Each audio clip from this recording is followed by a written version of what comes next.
Several years ago in chapel, I shared some lessons that I had learned through my obsession with barbecue. A lot of you hated me because I put a lot of pictures of food that you couldn't have. Today I want to share with you some lessons that I've learned or relearned from a newer hobby that I've undertaken. About 3 years ago I started woodworking. I'm not a woodworker, I'm not a carpenter, I don't call myself those things, because to me those words imply a level of skill and ability that I don't think I have, at least not yet. So what I really do, even though most people call it woodworking, is I build stuff. That's it, I build stuff. Sometimes it looks nice and sometimes it's not so nice. About 3 years ago, I started this. It's almost become an obsession now. Okay, it bothers me that it's so cold. I can't get out in the shop and work right now without freezing to death. And you know what I'm talking about. This started about 3 years ago. We were cleaning up our garage, and a couple of things we needed. I don't understand why kids' bikes don't come with kickstands, but I was tired of them laying in the floor. So threw together this little thing for them to put their bikes in, so they stand up, put their helmets, pads, all that stuff in. It's more about function than form. It's not pretty. I let the kids use some old Kansas spray paint. It's multicolored. And there was something else. I don't remember what it was, but I'm like, oh, this is kind of fun. I wonder if I could do something for real. So I decided that I was going to build a headboard. Somewhere along the way, we inherited some antique furniture, and it made its way to our bedroom. It didn't match the other stuff, so our headboard went away. And it's in the guest room now. And a couple of times over, I don't know, it's probably a decade we went without one in there. We talked about, oh, we should get one. What should it look like? A few times I think we even looked, but couldn't make a decision. If you ever go to a place like Nebraska Furniture Mart, there's so many choices. Most of the time we leave with nothing. But I decided, okay, I think I can do this. I built this headboard. I didn't tell my wife what I was going to do. I thought, I'm going to do this. One, if it doesn't turn out, I can just throw it away and she's not the wiser. Other than, I banished her from the garage for a little while. But also, I didn't consult her with it because if it turned out just okay, she was going to absolutely love it because I made it and I made it for her. So I found some plans. They looked pretty good. I thought I could do it, and off I went. The plans I found were pretty detailed. It gave me a material list, a tool list, and a cut list. Detailed instructions, diagrams, particularly for somebody that didn't know what they were doing. When I say I didn't know what I was doing, I'm not just making that up. I looked at the tool list, and some of them were recommended tools. Some, it'd be great if you could have this. But on the tool list, it said a random orbital sander. And I thought, well, that's weird that it's put on there that way. I thought that it meant just any old round sander you had in the garage. I didn't have an orbital sander, but I had a palm sander, which is square, and it does something different. But I thought, I got that, it's random, so I'm going to use it. 3 years later, I've burned up 2 random orbital sanders from use, and I know that they're kind of important, and they make things a lot easier. But I looked at that tool list and like, okay, what do I have? What do I not have? A lot of things I didn't have.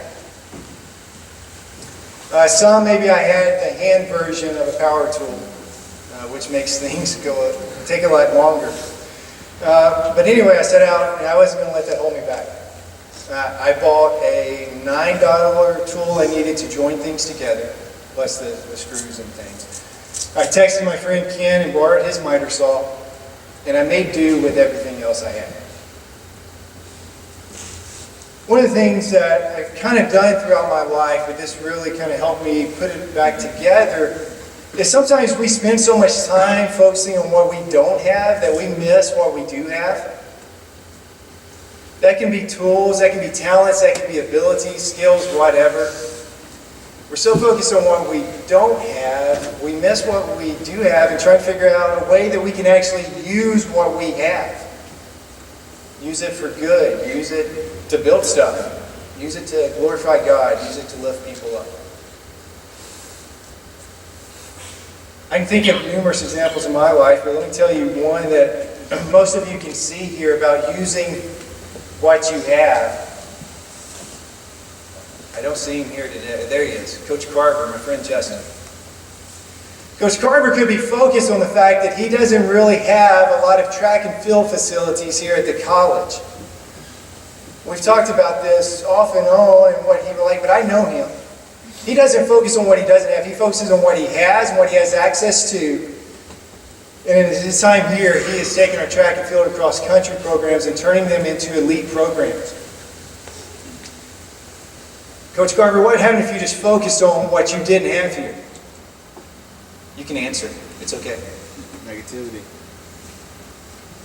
Negativity, is that what you said? Yeah. He doesn't focus on those type of things. Neither should we. What do we have? What can we do with it? Let's focus on what we have. It's great. Sometimes I know that, if I had this particular tool, I'm able to do this other project. But I work at your college. I don't make a ton of money, so just because I'm going to use a tool once, I'm not going to go buy it. I'm going to find a way that I can make do with what I have. Luckily now, I probably, in the power saw category, there's probably 5 or 6. I don't know how many I told my wife, but most of those I didn't buy. Most of them were given to me. And you know what? At the end of the day, they all cut things.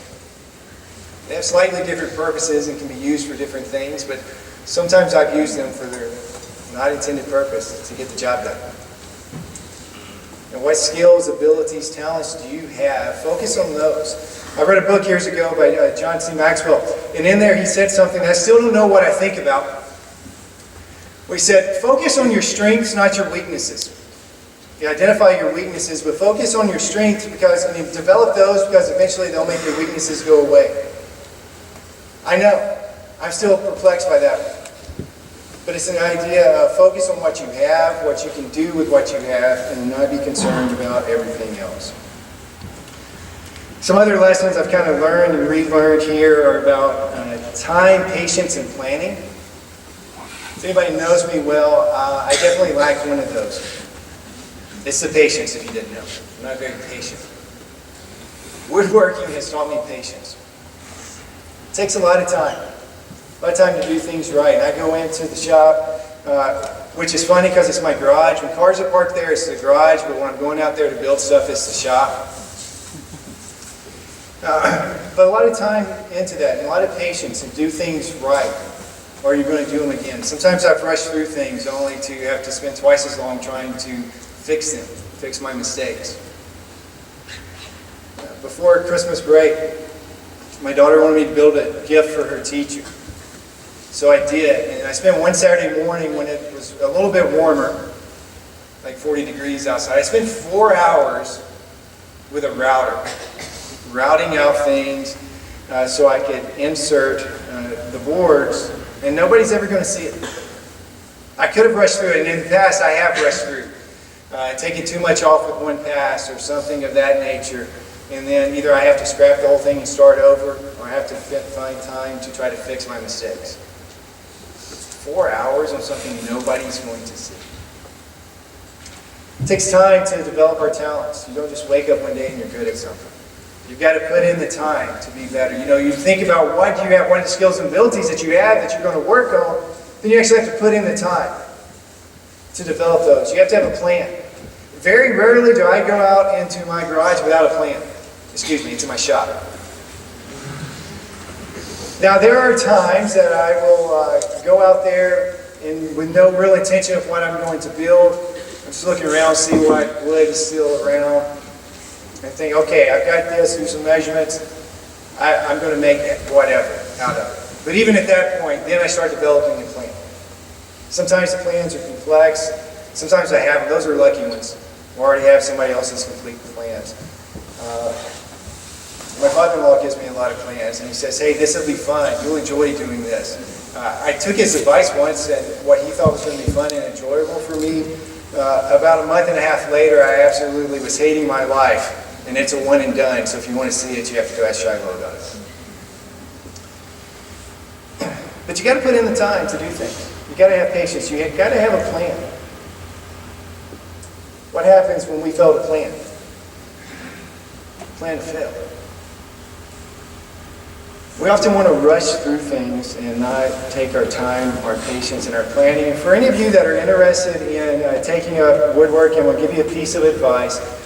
You can never actually plan for the number of clamps that you're going to need for anything. Because the number of clamps you need for a project is always, without a doubt, one more than you actually have. I've discovered that over and over. But I have to plan things out. I have to take time into making these things. I have to organize what I'm going to do. Because if all I have to do is finish things, put stain, paint, poly on something, that's fine. But if I plan on spending a lot of time out there building some projects and I start with staining or polying the piece first, I pretty much shot myself in the foot for getting any more work done that day. Because then once I start cutting and sanding, all that finished work is problematic. So I try to plan to where that's the last thing I do so I can have time to dry overnight.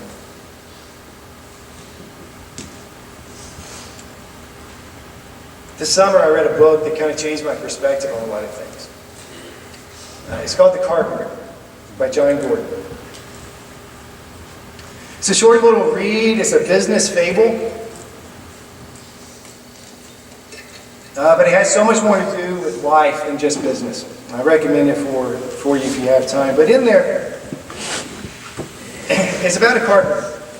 Carpenter who happens to help save this guy's life. And then later on they reconnect. And Michael, the guy whose life was saved, has this carpenter, JC.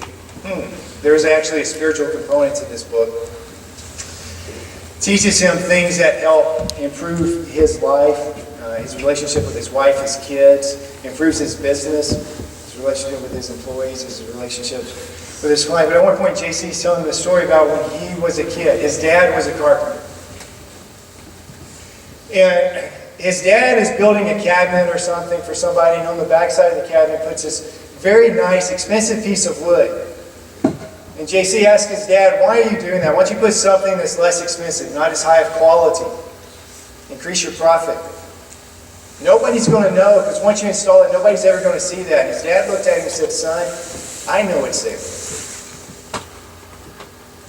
I take time and love and care in making projects. And JC talks about how that influenced what he does.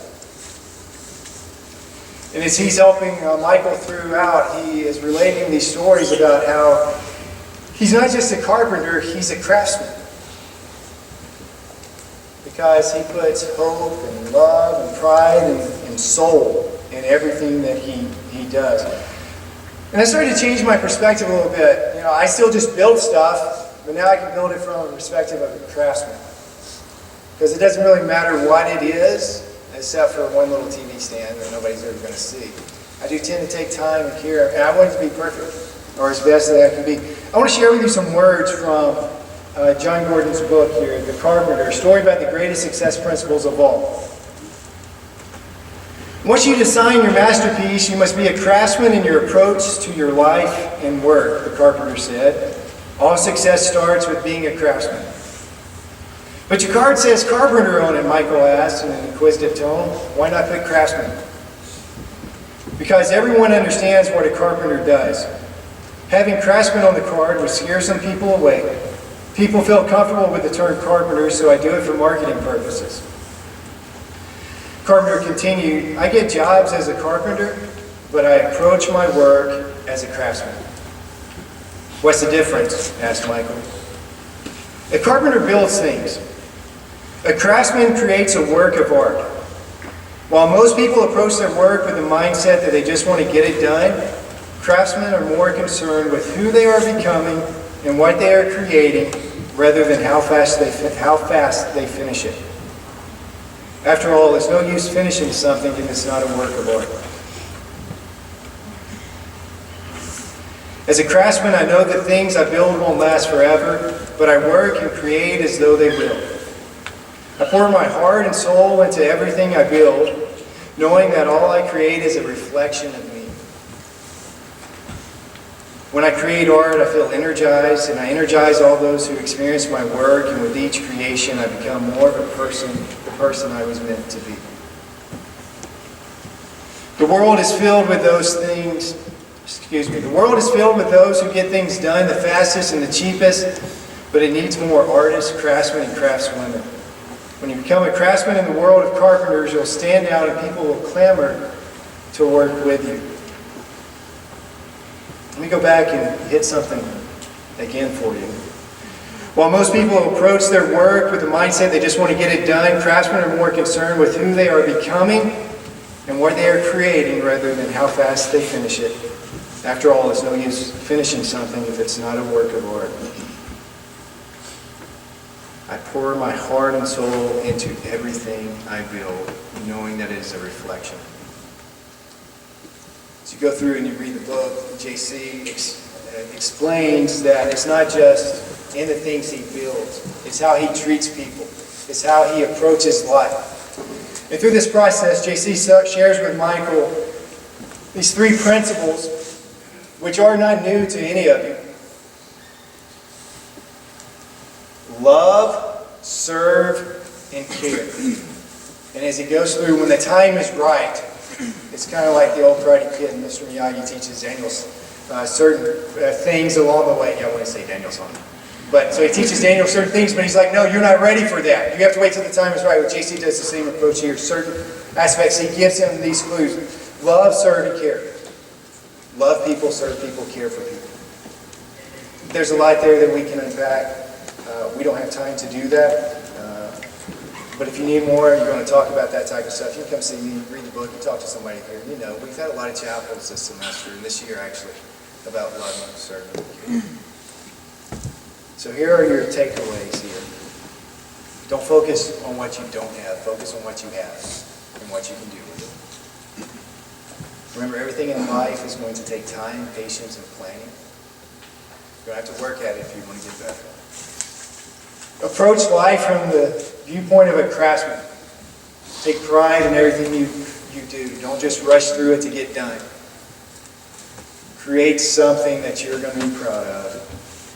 And remember to love people, to serve people, and to care for people. Thank you.